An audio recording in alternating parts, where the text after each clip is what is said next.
英語聞き流し10分間、名作リスニング、英語テキストと MP3 ダウンロード、その他の物語は、ホームページよりご利用いただけます。88thpp.com 88thpp.com And, as it seemed to her, blue waves nodded in a strange manner. Then she took off her red shoes, the most precious things she possessed, and threw them both into the river. But they fell close to the bank, and the little waves bore them immediately to land. It was as if the stream would not take what was dearest to her, for in reality it had not got little Kay. But Gerda thought that she had not thrown the shoes out far enough, so she clambered into a boat which lay among the rushes, went to the farthest end, and threw out the shoes. But the boat was not fastened, and the motion which she occasioned made it drift from the shore. She observed this, and hastened to get back, but before she could do so, the boat was more than a yard from the land, and was gliding quickly onward. Little Gerda was very frightened, and began to cry, but no one heard her except the sparrows, and they could not carry her to land, but they flew along the bank, and sang as if to comfort her, "Here we are. Here we are." The boat drifted with the stream. Little Gerda sat quite still without shoes, for they were swimming behind the boat, but she could not reach them, because the boat went much faster than they did. The banks on both sides were beautiful, lovely flowers, venerable trees, and slopes with sheep and cows, but not a human being was to be seen. "Perhaps the river will carry me to little Kay," said she, and then she grew less sad. She rose, and looked for many hours at the beautiful green banks. Presently she sailed by a large cherry orchard, where was a little cottage with curious red and blue windows. It was thatched, and before it 2 wooden soldiers stood sentry, and presented arms when anyone went past. Gerda called to them, for she thought they were alive, but they, of course, did not answer. She came close to them, for the stream drifted the boat quite near the land. Gerda called still louder, and an old woman then came out of the cottage, leaning upon a crooked stick. She had a large broad-brimmed hat on, painted with the most splendid flowers. "Poor little child," said the old woman. "How did you get upon the large rapid river, to be driven about so in the wide world?" And then the old woman went into the water, caught hold of the boat with her crooked stick, drew it to the bank, and lifted little Gerda out.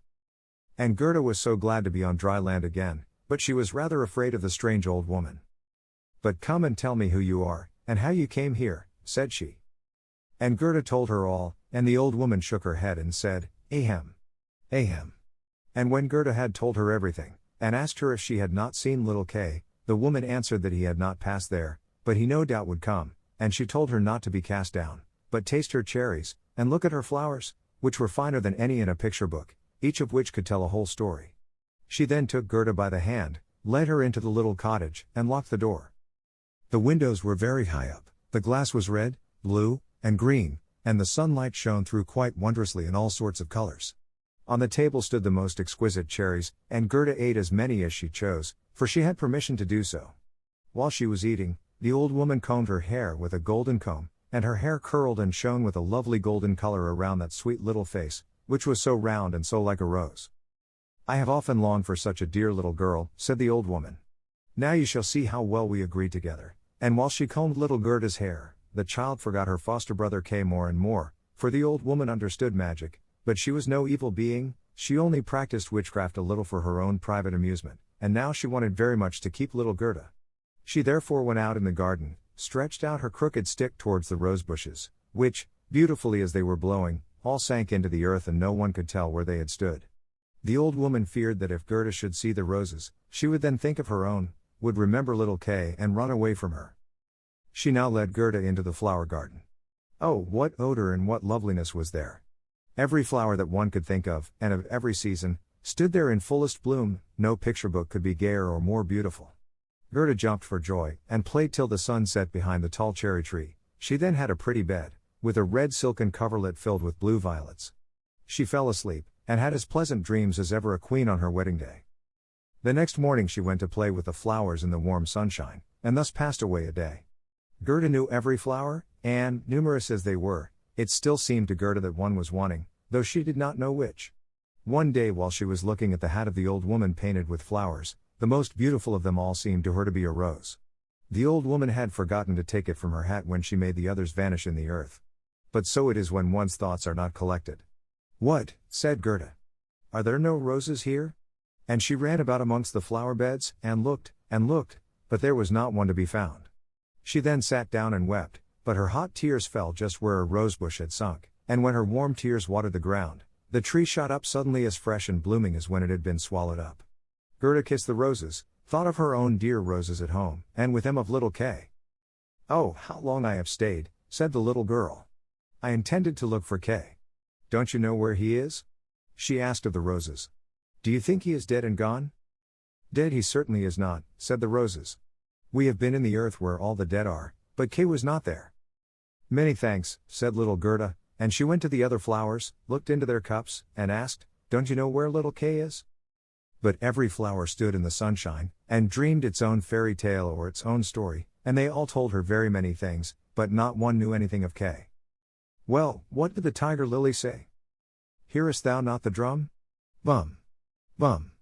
Those are the only two tones. Always bum. Bum. Hark to the plaintive song of the old woman, to the call of the priests.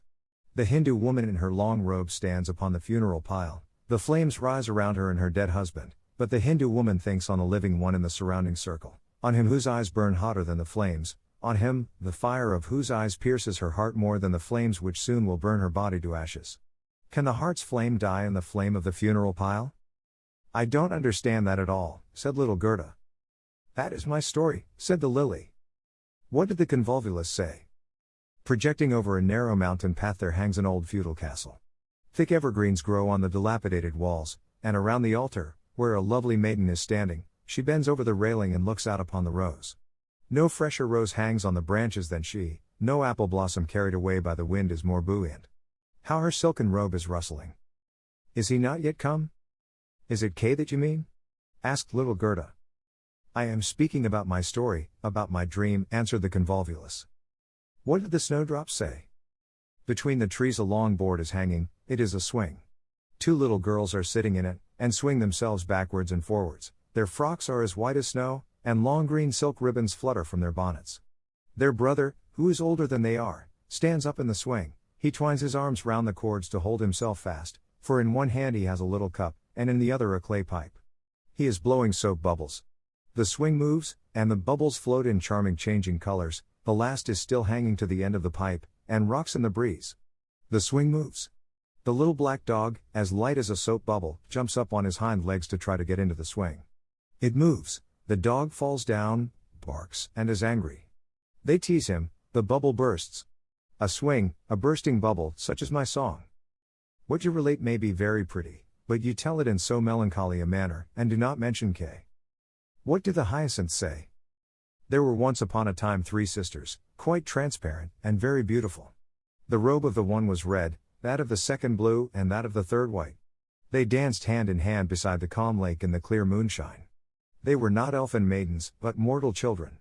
A sweet fragrance was smelt, and the maidens vanished in the wood. The fragrance grew stronger, 3 coffins, and in them 3 lovely maidens, glided out of the forest and across the lake. The shining glowworms flew around like little floating lights. Do the dancing maidens sleep, or are they dead? The odor of the flowers says they are corpses, the evening bell tolls for the dead. You make me quite sad, said little Gerda. I cannot help thinking of the dead maidens. Oh. Is little Kay really dead? The roses have been in the earth, and they say no. Ding, dong. Sounded the hyacinth bells. We do not toll for little Kay, we do not know him. That is our way of singing, the only one we have. And Gerda went to the ranunculuses, that looked forth from among the shining green leaves. You are a little bright sun, said Gerda. Tell me if you know where I can find my playfellow. And the ranunculus shone brightly, and looked again at Gerda. What song could the ranunculus sing? It was one that said nothing about Kay either. In a small court the bright sun was shining in the first days of spring. The beams glided down the white walls of a neighbor's house, and close by the fresh yellow flowers were growing, shining like gold in the warm sunrays. An old grandmother was sitting in the air, her granddaughter, the poor and lovely servant just come for a short visit. She knows her grandmother.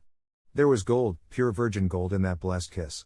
There, that is my little story, said the ranunculus.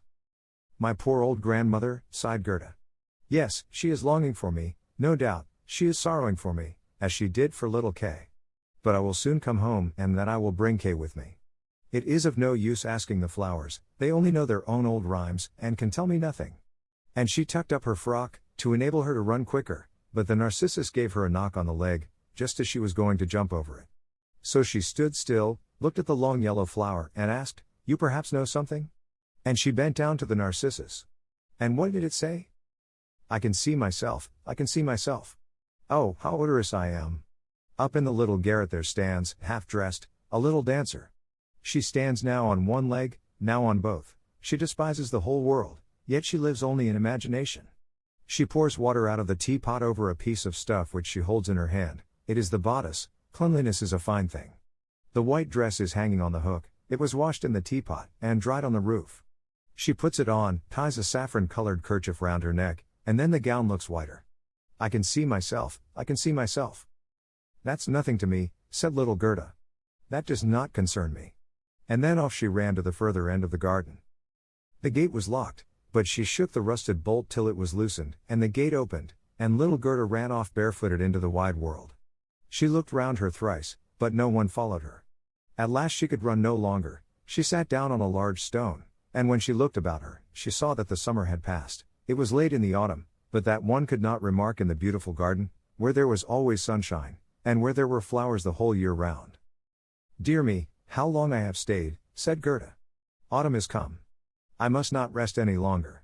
And she got up to go further. Oh, how tender and wearied her little feet were. All around it looked so cold and raw, the long willow leaves were quite yellow, and the fog dripped from them like water, one leaf fell after the other, the sloes only stood full of fruit, which set one's teeth on edge. Oh, how dark and comfortless it was in the dreary world. 英語聞き流し10分間、名作リスニング。英語テキストと MP3 ダウンロード、その他の物語は、ホームページよりご利用いただけます。88thpp.com 88thpp.com